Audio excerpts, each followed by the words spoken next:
अस्सलाम वालेकुम। आपका आज फर्स्ट लेक्चर जो है BS third semester chemistry botany और फिज़िक्स।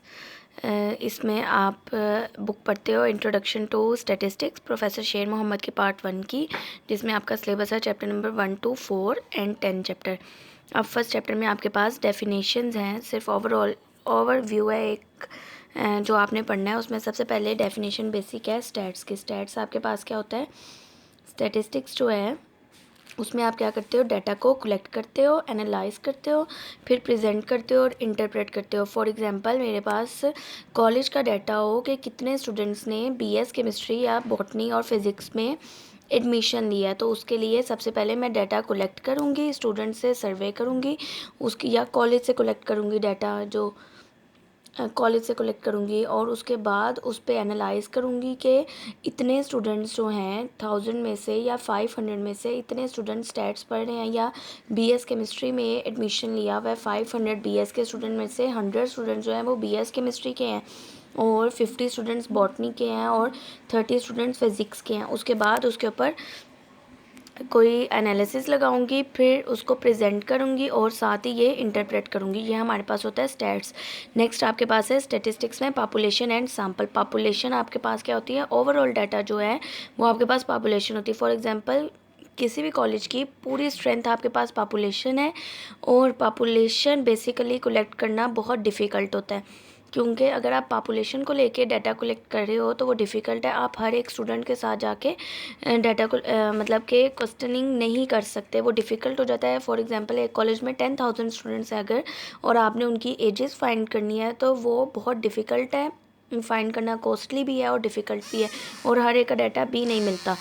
फिर हम क्या करते हैं, उसमें से सैंपल जो है वो कलेक्ट कर लेते हैं। सैंपल कैसे कलेक्ट करते हैं? आपके पास टोटल जैसे मैंने कहा है 10,000 मेरे पास पॉपुलेशन है, और तो मैं इसमें से कुछ भी 2000 स्टूडेंट्स का डाटा कलेक्ट कर लूँ बेसिकली सैंपल। फॉर एग्जांपल जैसे मैं फर्स्ट ईयर के स्टूडेंट्स का, first year and second year का मैं कलेक्ट कर लूँ 1000 का डाटा, तो एजेस ज़्यादा से ज़्यादा 16 to 19 के बीच में होंगी।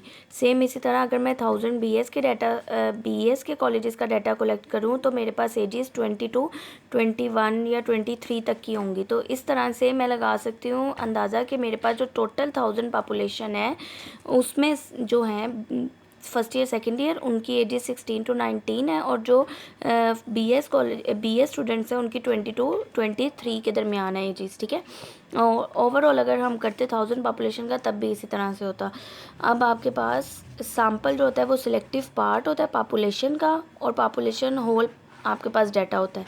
उसके बाद होता है पैरामीटर एंड स्टैटिस्टिक्स। अगर कोई वैल्यू आपके पास पॉपुलेशन से कलेक्ट की जाए तो वो पैरामीटर कहलाती है, और अगर कोई वैल्यू सैंपल से कलेक्ट हो तो वो आपके पास स्टैटिस्टिक कहलाती है, एस नहीं आता।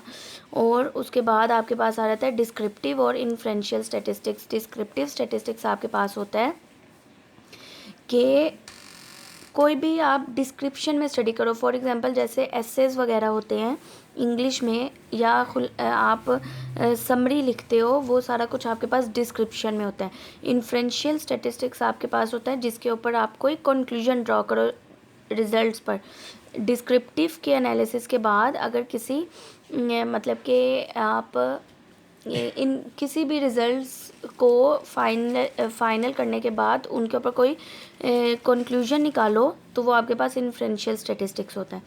फॉर एग्जांपल आपने डाटा कलेक्ट किया डिस्क्रिप्टिव फॉर्म में कि कॉलेज में जो हैं फर्स्ट ईयर के स्टूडेंट्स जो हैं वो 1000 हैं, और उसके बाद आप उस पर करो कि इन्फ्रेंस ड्रॉ करो कि उनकी एजेस 16 to 19 के दरमियान में, ये कंक्लूजन आपने ड्रॉ किया, ये इन्फ्रेंशियल स्टैटिस्टिक्स होती है।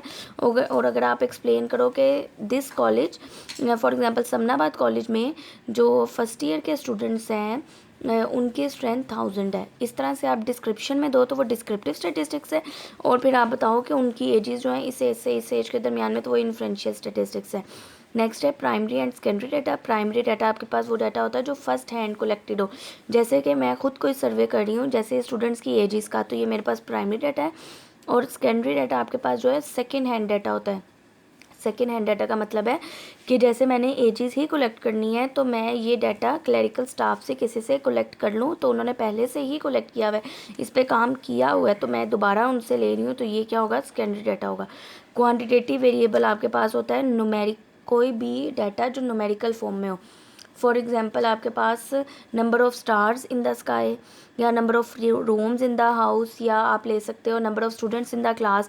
ये क्वांटिटेटिव डाटा है आपके पास। क्वालिटेटिव डाटा आपके पास होता है जिसकी आप क्वांटिटी में वैल्यू नहीं बता सकते। फॉर एग्जांपल जिसको आप मैयर नहीं कर सकते, जैसे फेयरनेस, इंटेलिजेंस और हाँ इस तरह की चीज़ें, फेयरनेस, इंटेलिजेंट, रिचनेस और इस मतलब रिचनेस, और आप ले सकते हो हाँ बस यही। उसके बाद है डिस्क्रीट डाटा और कॉन्टिन्यूस वेरिएबल, और डाटा ये दोनों में होता है। डिस्क्रीट वेरिएबल आपके पास ऐसा वेरिएबल होता है जो एक प्रॉपर नंबर्स में हो, जैसे number of students in the class, या number of rooms in the house, या नंबर ऑफ़ स्टार्स, जो प्रॉपर काउंटिंग में आपके पास 1 2 3 4 के फॉर्म में आए। कॉन्टिन्यूस वेरिएबल आपके पास वो वेरिएबल होता है जो आपके पास प्रॉपर नंबर में नहीं होता, जैसे टेम्परेचर, हाइट, वेट, और वेट ऑफ ग्रेन, किसी भी चीज़ का आप वेट चेक करो तो वो 50.8 समथिंग इस तरह से अगर आपको गिवन हो, तो ये आपके पास कॉन्टिन्यूस डाटा होता है, कॉन्टिन्यूस वेरिएबल होता है। और जो वेरिएबल डिस्क्रीट, जो डाटा डिस्क्रीट वेरिएबल से कैलकुलेट किया जाए वो डिस्क्रीट डाटा कहलाता है, और जो डाटा कॉन्टिन्यूस वेरिएबल के थ्रू कलेक्ट किया जाए वो कॉन्टिन्यूस डाटा कहलाता है।